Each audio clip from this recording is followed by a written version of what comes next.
The year was 1971, and a quiet, unassuming Federal Bureau of Investigation office in Media, Pennsylvania, became the epicenter of a seismic shift in American public consciousness.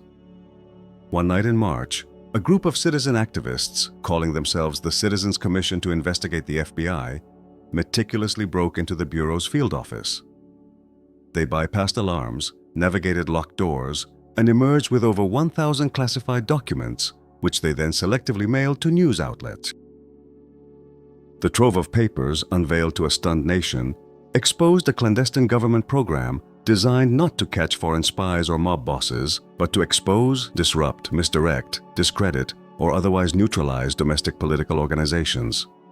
This was COINTELPRO, Counterintelligence Program, and its revelation forced Americans to confront a chilling question: how deeply had their own government infiltrated the very fabric of their civil society, and for how long?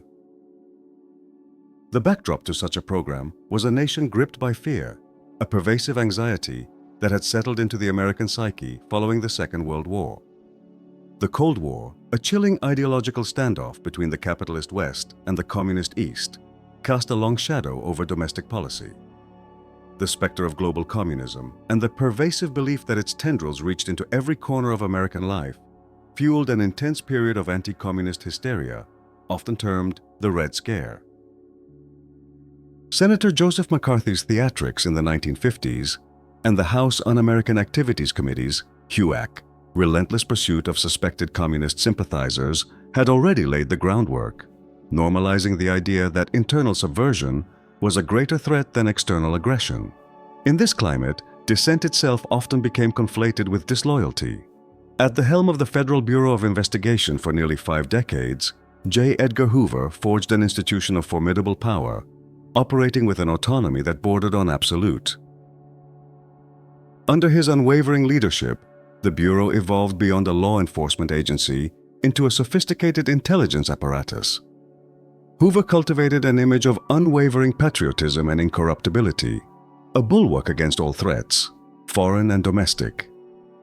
His long tenure allowed him to embed his philosophy of expansive surveillance deeply within the Bureau's culture, building an extensive network of informants and a vast repository of information on countless American citizens. For Hoover, national security was an all-encompassing concept, one that encompassed not merely physical defense but also ideological purity. As the 1960s dawned, the American social landscape began to fissure, giving rise to movements that challenged the established order. The civil rights movement, with its demands for racial equality, the burgeoning anti-war protests against the escalating conflict in Vietnam, and the broader student activism of the New Left, collectively represented a powerful wave of dissent. To many within the government, particularly the FBI, these movements were not simply expressions of democratic freedoms, but potential fronts for subversion, ripe for exploitation by communist agitators. The line between legitimate protest and perceived threat became increasingly blurred, justifying, in their view, the need for heightened domestic scrutiny. It was in this atmosphere of profound societal change and deep institutional suspicion that COINTELPRO truly began to flourish, moving beyond mere observation to active intervention. One of the foundational practices of COINTELPRO was infiltration, a process described within Bureau memos as deploying eyes and ears within target organizations. The motivations were multifaceted: to gain intelligence on planned activities, to understand organizational structures, to identify leaders, and crucially, to anticipate potential threats to public order or national security. The methods were often insidious, relying on a sophisticated network of human sources. Informants were recruited from within the ranks of the targeted groups themselves. Some were individuals seeking leniency for past or ongoing criminal offenses, offered a deal in exchange for their cooperation. Others were ideologically disenchanted members, disillusioned with their group's direction or leadership, who then turned to the authorities. Still others were simply paid agents, individuals for whom the steady income from the Bureau outweighed any moral compunctions about betrayal. The process of turning someone involved careful cultivation, exploiting vulnerabilities, and appealing to a range of motives, from patriotism to self-preservation. The mechanisms of infiltration varied. Some informants were genuine card-carrying members of a group who secretly reported to the FBI. Others were bureau agents, often young, clean-cut individuals, carefully trained and planted undercover, assuming false identities and fabricating backstories to gain acceptance. These planted agents were tasked with observing, listening, and reporting, but also, as the program evolved, with more active roles. The information they gathered was meticulously documented. Detailed reports, often typewritten on manual machines, sometimes with carbon copies for multiple recipients, flowed up the chain of command, describing meetings, conversations, plans, and personalities. The sheer volume of paperwork generated by this vast intelligence-gathering operation was staggering, a testament to its scale and the labor-intensive nature of surveillance in an era before widespread digital technology. Rotary telephones were the primary means of communication, and rudimentary recording devices, such as hidden microphones cleverly concealed in pens or briefcases, represented the cutting edge of their technical capabilities, making every piece of intelligence hard-won and painstakingly acquired. It was a cold, damp evening in early 1968, the kind that made the stale cigarette smoke in the cramped student apartment hang heavy in the air. Mark, a slight young man with earnest eyes and a perpetually worried frown, sat on a worn armchair, occasionally nodding as the others huddled around a low coffee table strewn with hand-drawn posters and leaflets. The scratchy strains of Bob Dylan's "Blowin' in the Wind" hummed softly from a portable record player in the corner. Tonight, the topic was the upcoming anti-war rally, its route, its speakers, and the defiant messages they intended to amplify. Mark contributed sparingly, mostly asking clarifying questions, his gaze darting between faces, memorizing phrases, noting who seemed most fervent, who spoke of escalation. He was a student, yes, but also a paid informant for the Bureau, drawn into this murky world after a minor shoplifting charge had been quietly dropped in exchange for his cooperation. Later that night, long after the apartment had emptied and the city outside had settled into a muffled hum, Mark sat alone in his own sparsely furnished room. He pulled out a small, sturdy briefcase, its latch clicking softly as he opened it. Inside, nestled amongst textbooks, was a reel-to-reel tape recorder, no bigger than a thick dictionary. His handler, a stern-faced man named Agent Miller, always clad in an unremarkable dark suit, had emphasized the importance of detail.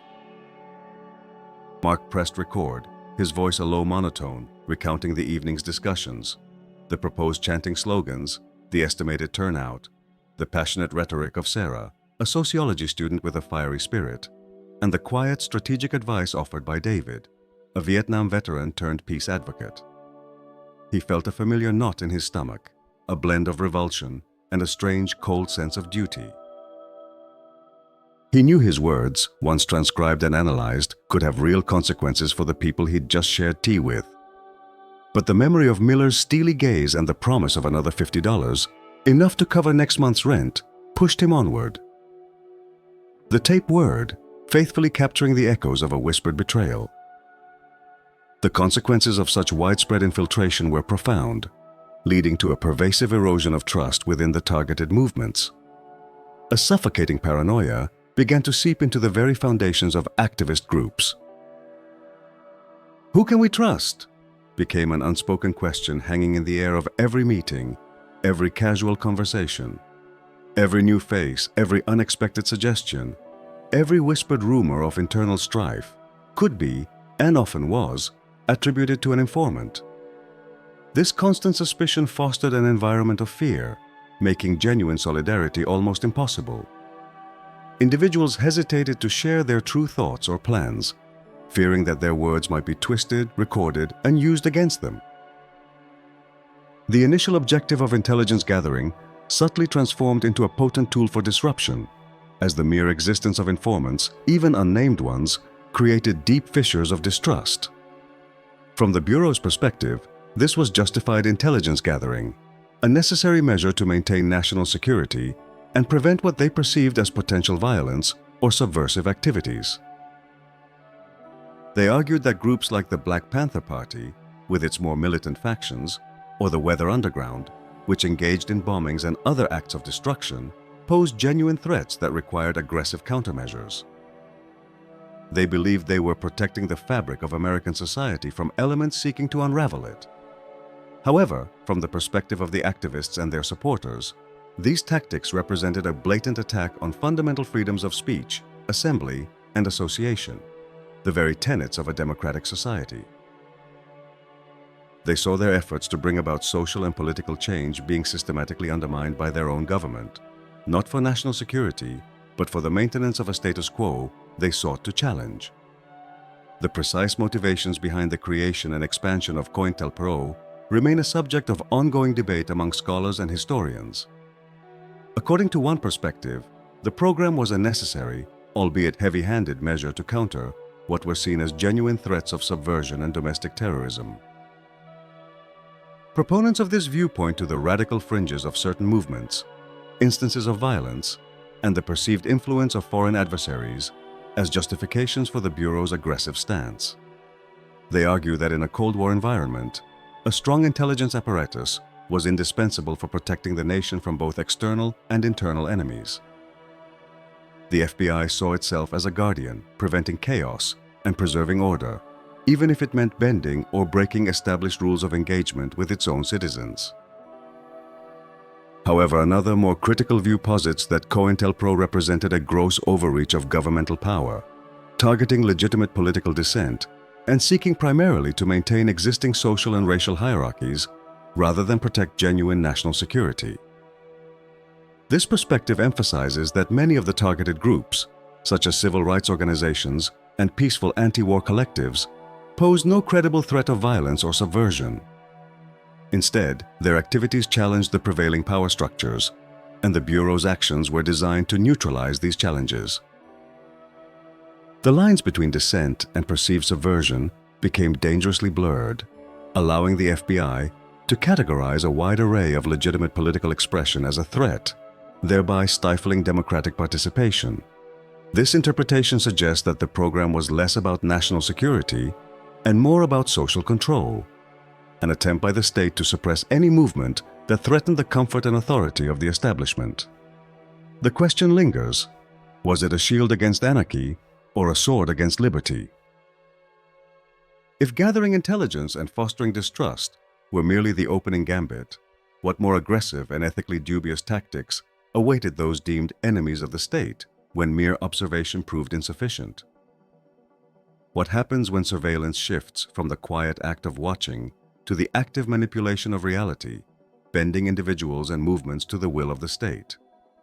The transition from passive observation to active disruption marked a darker, more aggressive phase of COINTELPRO, revealing the program's true chilling intent, not merely to monitor, but to neutralize. As the 1960s progressed, the internal memos from FBI headquarters, often personally approved by Hoover, became increasingly explicit.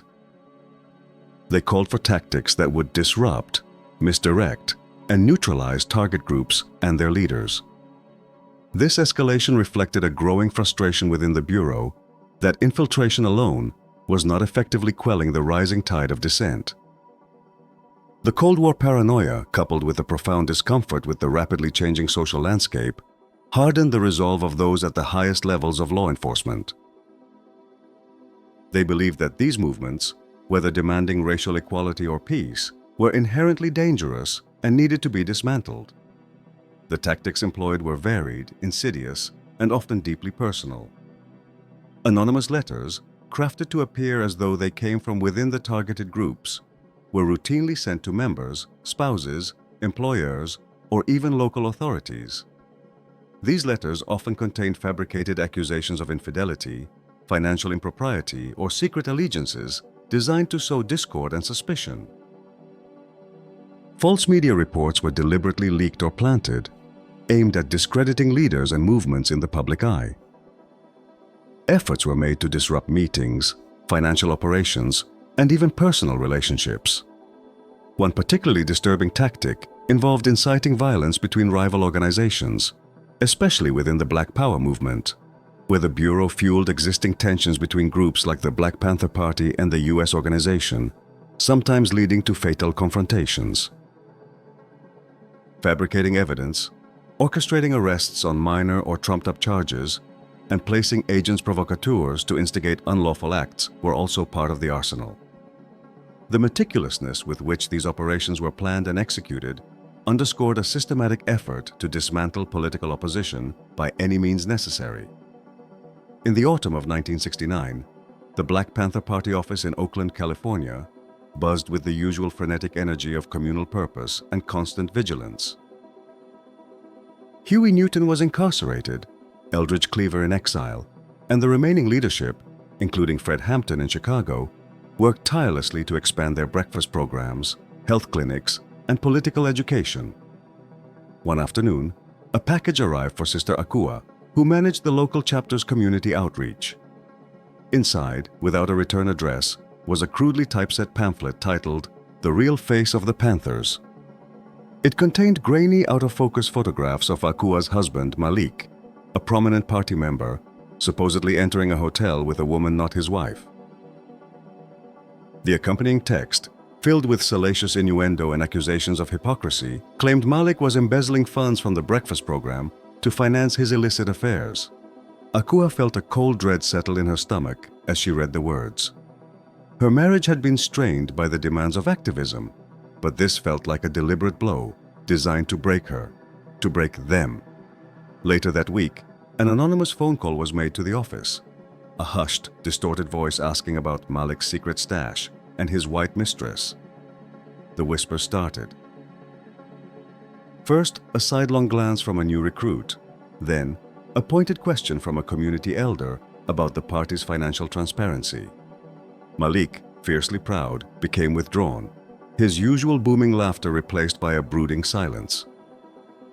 Arguments erupted at home, fueled by suspicion and exhaustion. The joy and unity that had once defined their work began to fray, replaced by a suffocating atmosphere of distrust. The Bureau, miles away, in the quiet hum of its offices, had achieved its goal, not through arrests, but through the insidious poison of suspicion, creating a rift that would consume Akua and Malik's personal lives and subtly undermine their effectiveness within the party, all without a single uniform or badge in sight.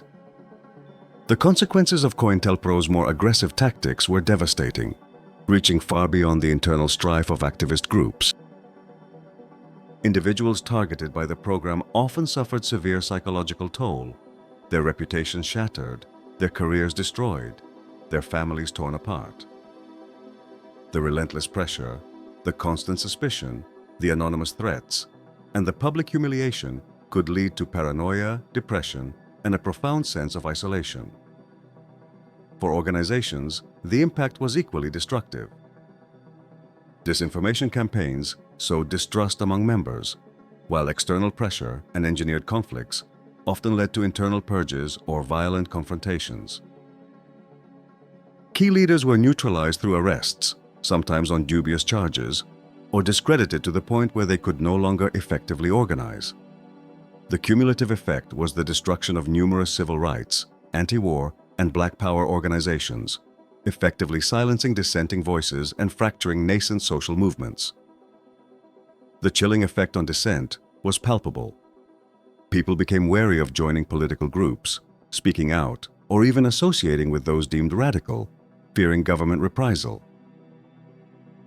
The fundamental right to free expression, a cornerstone of American democracy, was gravely undermined. The legacy of COINTELPRO continues to be a hotly debated topic, prompting critical questions about the nature of government surveillance in a democratic society. One perspective argues that COINTELPRO was a historical aberration, a product of a unique and paranoid Cold War era, and that its egregious abuses were largely curtailed by the 1970s. The revelations in Media, Pennsylvania, followed by the Church Committee investigations in the Senate, led to congressional oversight, new guidelines for the FBI, and a public outcry that seemingly put an end to such overt domestic counterintelligence programs. Proponents of this view suggest that while surveillance continues, it now operates within a more constrained legal framework, emphasizing intelligence gathering over active disruption and with greater accountability.